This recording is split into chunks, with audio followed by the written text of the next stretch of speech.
Today is October 24th, 2022, and this week there were 122 reported cases of COVID-19 in the Charlotte-Mecklenburg County, which shows a 30% decrease over the last 2 weeks. Therefore, each subject is comfortable not wearing a mask. Jesse, thank you so much for letting me interview you today. Of course. Thank you. So I'm going to start off by just asking, where are you from, or where's your family from? Yeah, so I'm from Hackensack, New Jersey, originally. Yes, it is a real place. I know that name is off-putting. My family is from Ecuador, particularly Puerto Viejo, so very coastal. I did live there for 5 years, and it was a really, really interesting experience, sort of having grown up in New Jersey, moved to a whole other country for some pretty formative years, from like 8 to 13. And then, circle back this way. So during COVID, where were you? Local. I was in Rock Hill, actually. Are you in Rock Hill still? No, not anymore. Where are you now? Right now I'm in the sort of Charlotte Mech area. What do you remember about the beginning stages of COVID? It felt very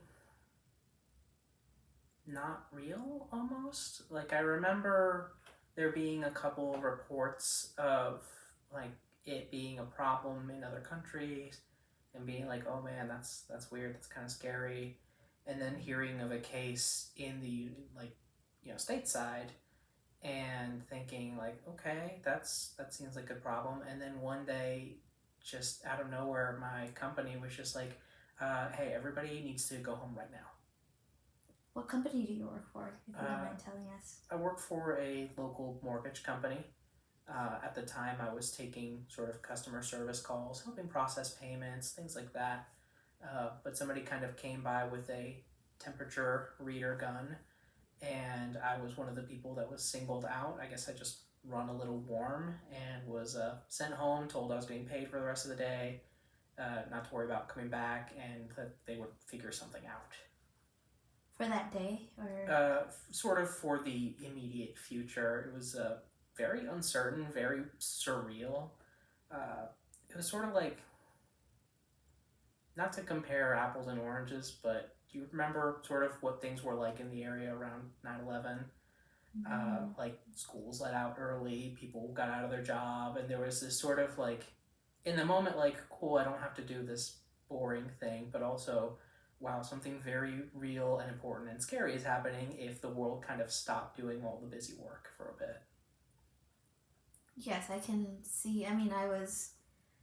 I can't believe you still kind of remember that, because I was young myself, and so I don't think that I grasped the magnitude of what was going on in the world.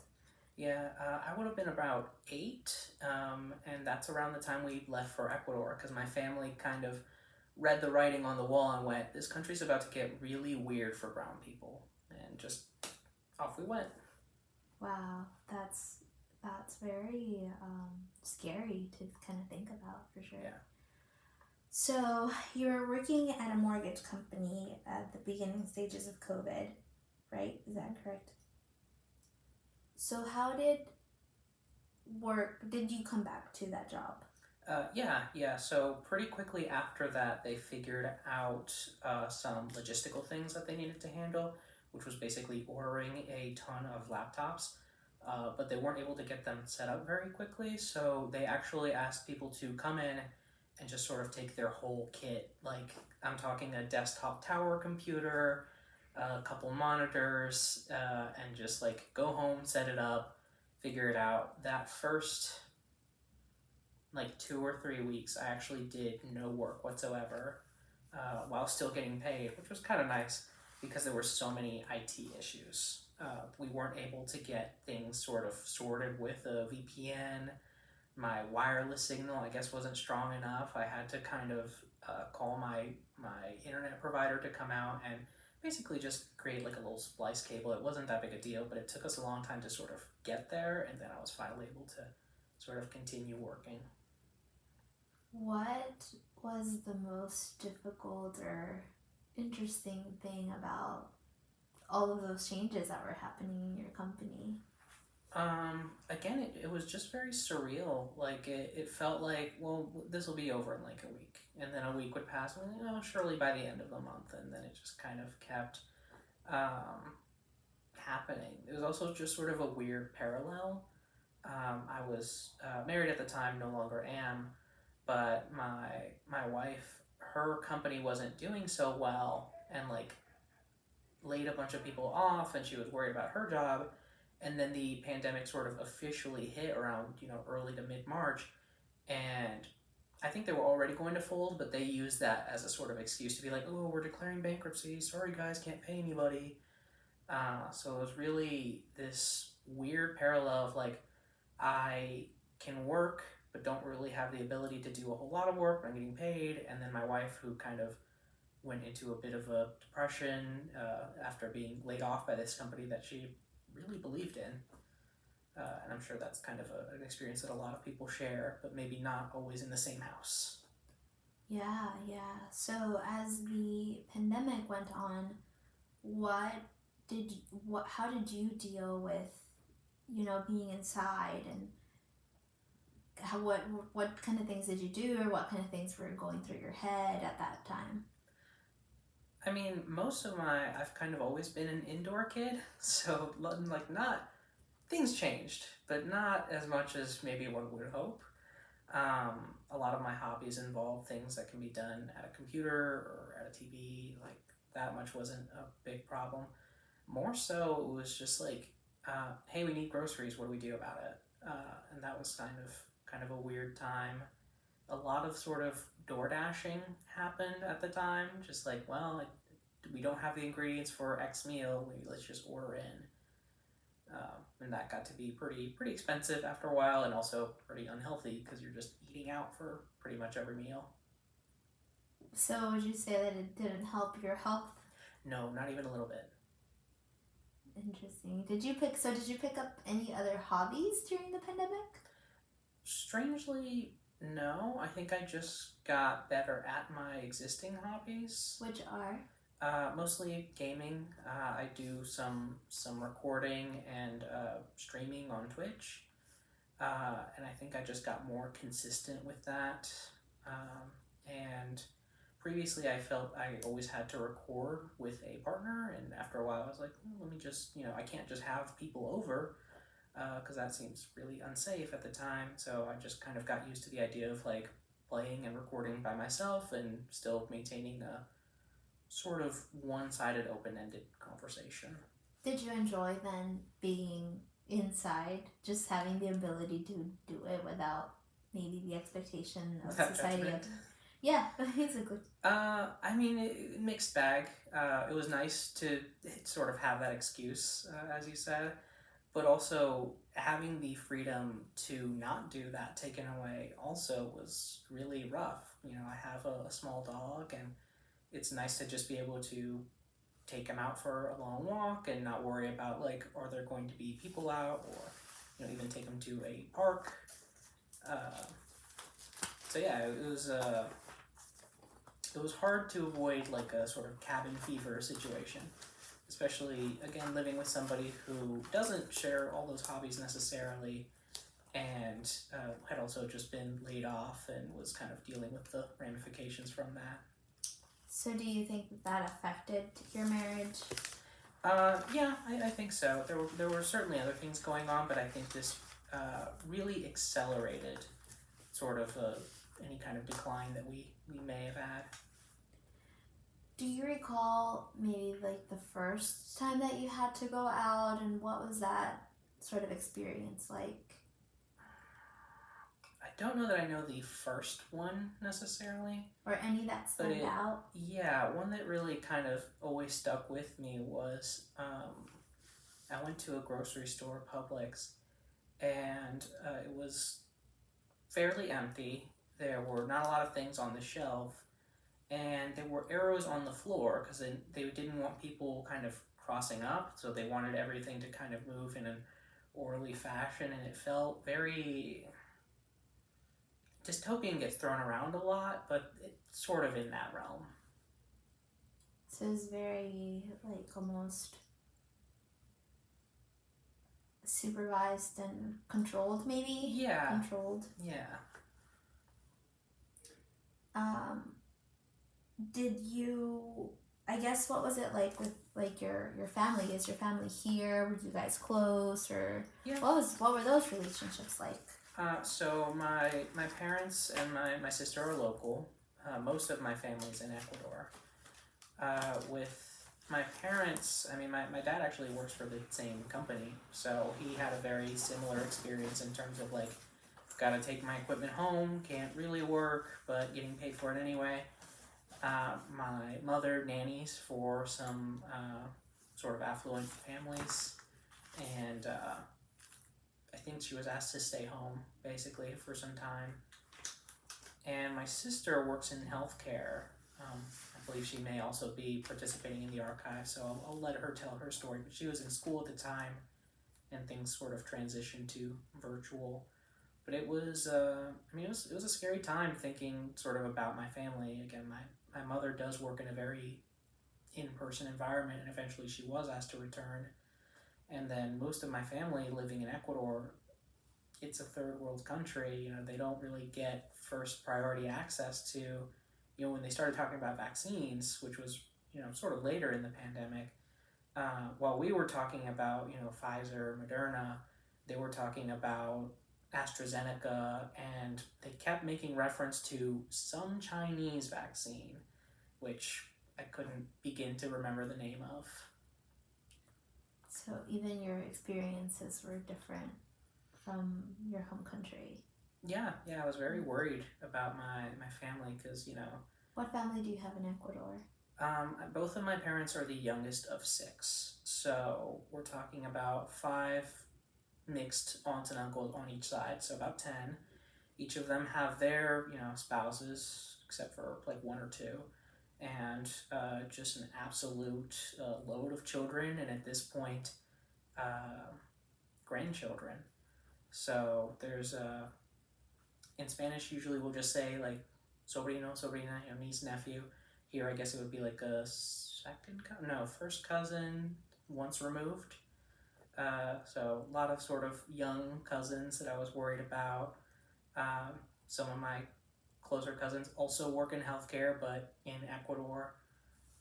So that was another sort of worry. One of my aunts has had a history with breast cancer, so she's sort of permanently immunocompromised. And the last time I spoke with her, she was very anxious because like people just weren't being responsible, and she comes from a medical background and is now immunocompromised. So a pandemic in a third world country is like her biggest nightmare. That's a lot of family. Oh yes. And I mean that's just there. Sort of immediate. You know, every time we go to Ecuador, basically any stranger on the street, my dad could single out and go, yeah, this person's related to da da da da da, and like go on, and it's all kind of, you know, 2 degrees off from him. Yeah. So during the pandemic, was there a point where or some time where you didn't get to talk to your parents who are here, or your sister, or were you guys pretty kept in the loop with each other? Technology helped with that. I think we you know, we never really lost power or anything. We were able to stay in touch with like phone calls and texts and Facebook Messenger, stuff like that. Like I had my sort of group of friends. One of the librarians here actually is a friend of mine, and she actually had recorded some video game footage with me previously, and that like immediately stopped because it like, that's a hobby. That's not worth putting one of your friends at risk for me personally. So it was just like, hey, would love to have you over. Don't think it's the right time for that. We can just chat. Wow, nice. I hadn't heard that story, so that's interesting to hear. So what were there any changes to your routine during the pandemic? Certainly. I mean, I used to commute to work and back, of course, and that just kind of immediately dissipated, which was kind of nice, honestly. Like My car has very low mileage. It's in pretty good condition. I'm actually in the process of selling it because I don't use it enough to justify owning it. Uh, so that was nice. But then with that comes, I think this applies to a lot of people generally, but personally, I sort of struggled to take care of myself during the early pandemic. Sort of simple things that are expectations, like getting dressed in the morning, worrying about your personal hygiene. It became very easy to make that a sort of secondary or tertiary priority because it's like, well, who's really going to see me if I'm just working from home? It became very easy to just like work in my pajamas. Um, and that lasted for a little bit, I want to say about a month or two, and then it was just like, hey, this is depressing. I'm going to start putting on jeans in the morning, even if I don't want to wear jeans that day. Sort of dressed like I was going to the office, even though I was just going upstairs in my own house. That's funny. Um, and so you've kind of kept that routine for yourself. Yeah, kind of yeah. going. I realized, at least for me personally, it became important to do that because otherwise, I think it's very easy to it's a bit of a slippery slope. If you don't get dressed in the morning, I'm like, do you really need to brush your teeth? The answer is yes, but I feel like I kind of justified things, just like not taking care of myself. So when you think of the, I guess, events that may have happened during the last 2-3 years now, what are some stories that come to mind for you? And you can take time to think about it. Yeah, let's give that a minute. Yeah, I mean, over the last few years, my mother personally has contracted COVID about 2 or 3 different times. She's bounced back every time, thankfully, but it's a little scary because it's something where it's still fairly new. There's not a whole lot of science on like what are the lasting effects on it. How likely are you to experience those effects? About a year or two, maybe two, prior to the pandemic start, my mother had an aneurysm, and we almost lost her. She was hospitalized for I think the better part of a month, right around the holidays. So it must have been 2018, I believe. And our concern, we understood that with COVID, there was like an increased risk of stroke and sort of other brain-related cardiovascular incidents that could occur. And so we were very worried for her, especially because, again, out of our family members, she has contracted it the most out of any of us. I thankfully am still completely like O for O on that. I think my sister surprisingly has avoided it. My dad may have had it once or twice, but we're not 100% on that. So I think it's surprising to me that your sister hasn't contracted it because she is in the medical field, right? Yeah, honestly, I think part of it is she was still in school when it first started. I think she started working officially after the sort of first round of vaccines became available to people. And because she was going to be working in the medical field, she kind of got first priority for like, you get the vaccine as early as possible. She had access to Pfizer, whereas I think a lot of my parents had Moderna, and I had good old Johnson and Johnson. So you said, I think you told me before we started recording that you had just gotten your second booster. Is that correct? Yes, not too long ago. And that was a different brand as well than the Johnson & Johnson. Yes. Right? As far as I'm aware, there's not an official Johnson & Johnson booster. So when I went to get my first booster, they were like, what do you want? And I was like, I guess Pfizer if you got it. So.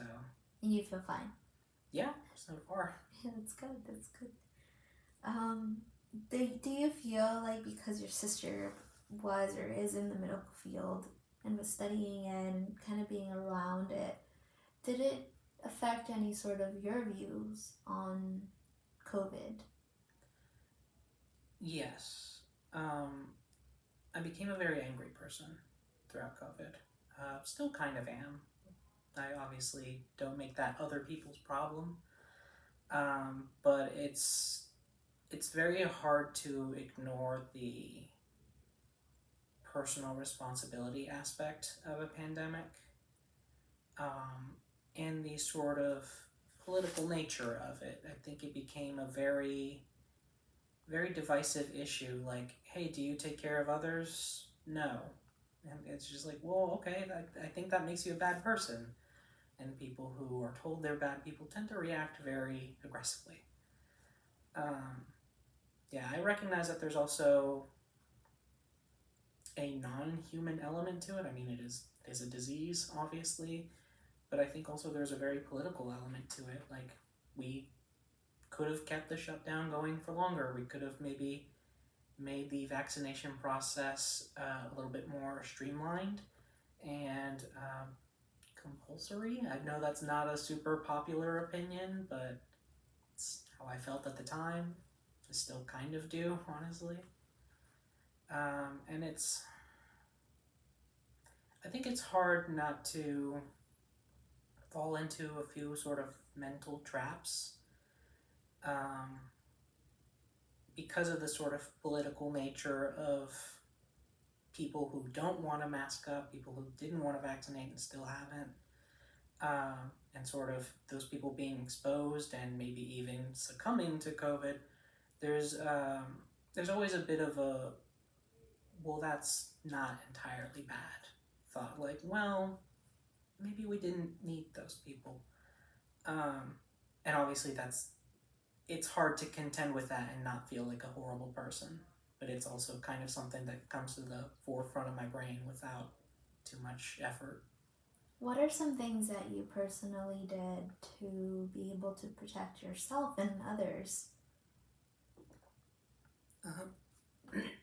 Sorry, I had a cold a couple weeks ago and I'm still contending with it.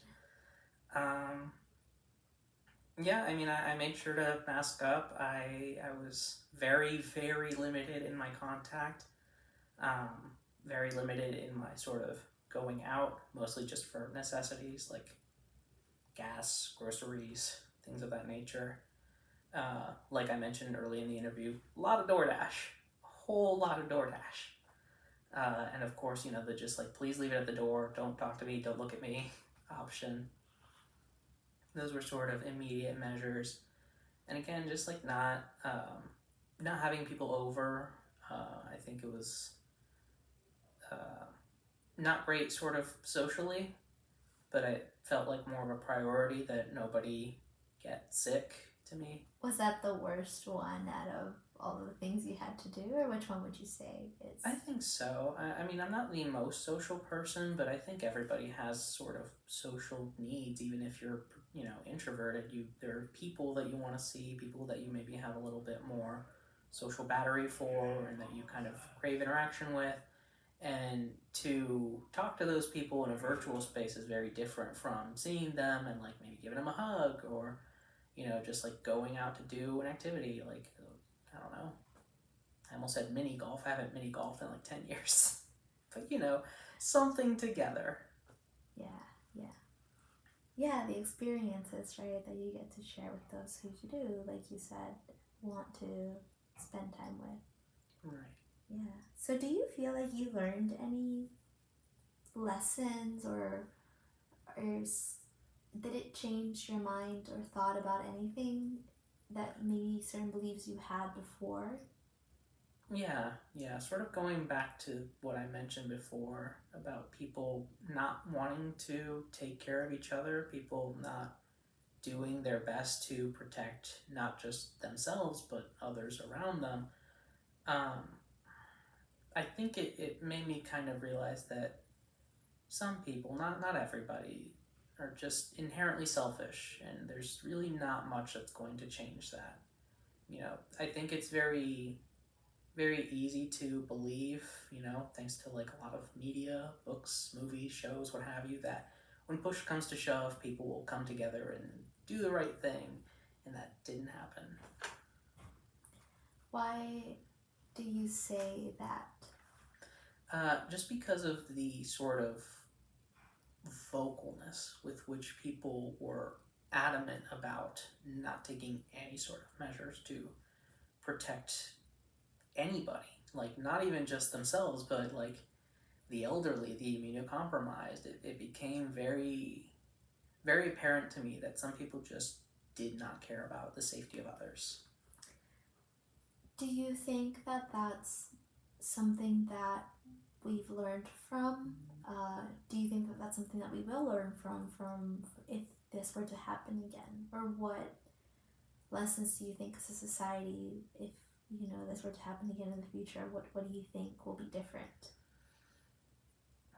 It's hard to say. There are stories of people who survived the Dust Bowl and started storing glasses upside down because of it, and it sort of got passed down like one or two generations after that. I'm curious, honestly, to see what sort of habits we pass down to people who have no idea what it's like to live through a pandemic and probably lose that a few generations down. Like, maybe we're not as quick to shake hands with strangers, or maybe we're a little bit more obsessive about washing our hands. What do you think? What do you think it's like for you, or what has it been like for you? It's sort of, I think I've been a lot more aware of my surroundings and what people are doing in them. Um, yeah, just like every time somebody kind of coughs, there's a little alarm bell, a little red flag that sort of pops up, and she's like, okay, maybe give that person a wide berth. I know when we kind of got into this room for the interview, you asked me, "Are you vaccinated?" Yes. And so I do see the importance that there is for you to be able to feel comfortable with who you're kind of surrounding yourself with, and I think that that's important because it brings more, not just it's a level of self-awareness, but being more direct with it. Yeah, like I don't think, 3 or 4 years back, I don't think I ever would have said to somebody, hi, can you disclose personal medical information to me right now? That seems like something, that another sort of habit that at least I've developed, and I think I'm still sort of testing it socially. I don't think I would just ask everybody that. And what sort of results have you seen from it? For the most part, I think I'm good enough at social cues to where when I ask that, the person who I'm asking is almost always somebody who's going to say, yes, I am. Maybe I just don't associate with people who wouldn't be vaccinated.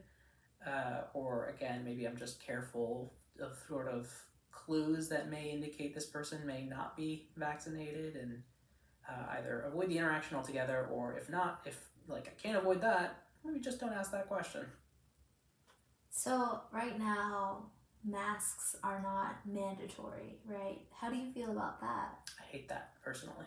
I deeply disagree with that. In 2021, I started going to the gym. Had a schedule, was going like 5 days a week, trying to sort of recover from, again, just a whole lot of delivered foods.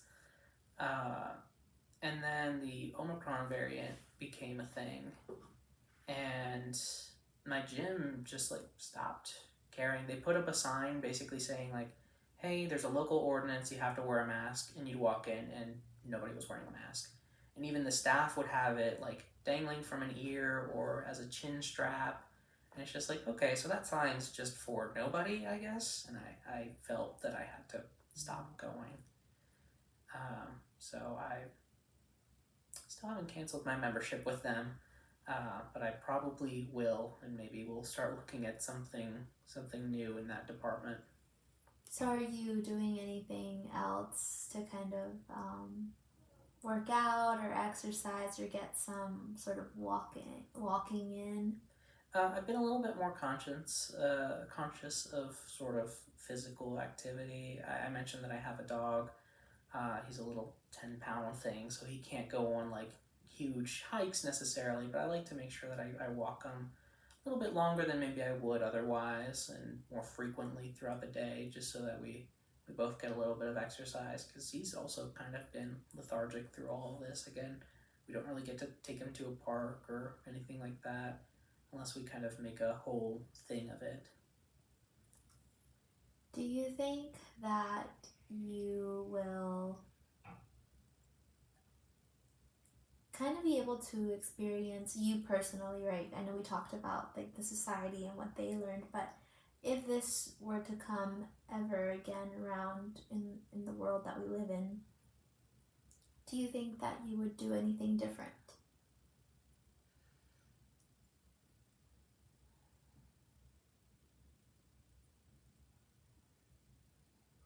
I think experiencing something like this a second time would, I think it would disappear any sort of facade of friendliness with regard to people who aren't careful.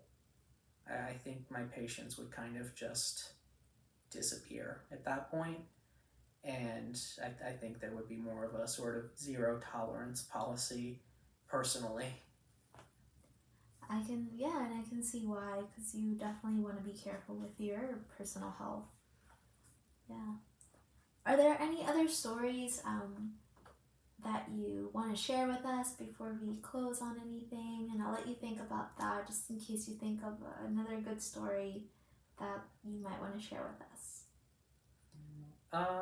Yeah, actually, it just occurred to me. So in May of last year, we we actually went as a family to Ecuador, because for me it hadn't been, or hadn't gone since 2016, so it had been a pretty long stretch of time. Personally, anyway, there were a lot of family members that I really missed seeing, some friends that I kind of lost touch with that I wanted to reconnect with, and one of my friends actually commented that he'd recently gotten vaccinated. I think he got like an AstraZeneca or something, and he'd gone to a party, and the MC or DJ or whatever, somebody with a microphone, started calling out, if you got Pfizer, put your hands up. If you got Moderna, put your hands up.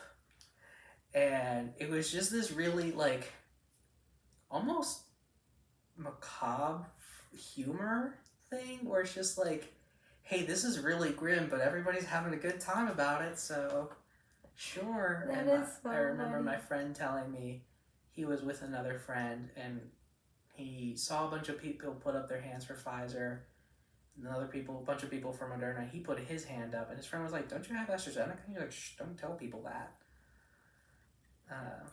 He's a riot. Oh, that's really funny. I love that story. I think that there's a little bit of humor that comes out of, something so dreadful, I think, right? I think that that's more of a connotation that we have with COVID. It's that it's so negative. But we've also seen a lot of positive things come out, and but to add humor to it, that's also a nice thing to hear. For sure. I mean, I think if nothing else, that says something really incredible about humanity, that things can be truly, truly grim, and we'll still find something to crack a joke at. And like, I do recognize that there have been a lot of positives. I mean, the technology behind the COVID vaccines was like pretty rapidly developed, and is a sort of new facet of sort of immunological research, I guess. It's just my personal experience was very negative, but I definitely don't want to erase the sort of good that has come from it. Do you think that there are, or I guess, let me rephrase that question.